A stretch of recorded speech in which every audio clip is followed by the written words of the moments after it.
Hi friend, मु आशा करुच्ची आपण मैंने बहुत खुशी रे थिबे।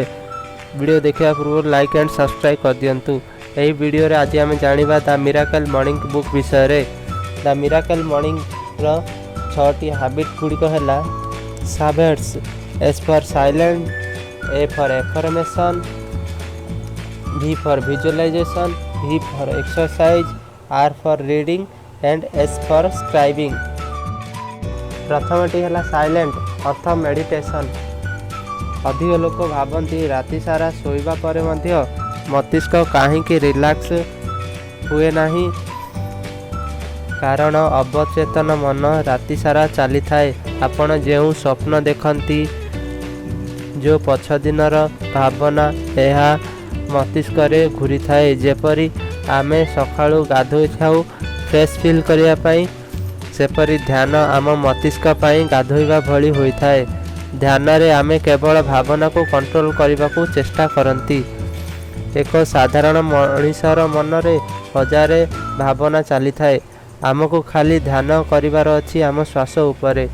आपण केउंठी शांत जगह देखी बसी जांतु 15 मिनट पाई आउ ध्यान करंतु निजर श्वास उपरे। आपणक मस्तिष्क रे हजारे भावना आसीबो, किछि कथा नहीं। यह को केवल गोटे मेघ बोली भावंतु, यह आसीबो आउ चली जिवो। आपणक ध्यान केवल श्वास ऊपर को ही आनिबा को पड़िबो। द्वितीयटी है एफर्मेशन। मोहम्मद अली बारंबार कहिथिले आई एम द ग्रेटेस्ट, आउ से बनी गले। यह द्वारा आपण को साहस मिले सफल होगा पाई। संकल्परु सृष्टि। आपण जहाँ बारंबार कहिबे ताहा होई जिबे। अधिक लोकंक भावना नकारात्मक होता है, तेणु सेमानक जीवन में सबुले नकारात्मक ही हुए। बारंबार सकारात्मक कहिबा द्वारा आपण का अवचेतन मन सकारात्मक पावर ही निजाड़ को आकर्षित करिबो। निजर लक्ष्य को बारंबार कहतु।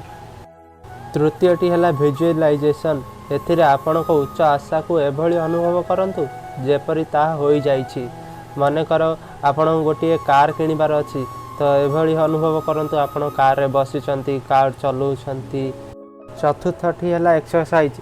यह करबा द्वारा आपण शरीर सुस्थ रहिबो, नचेत आपण तो धनी हो जिवे किंतु सबु पैसा मेडिकल रे देई देबे। पंचमटी है रीडिंग। जेकोसी बही 10 मिनट पढ़ंतु।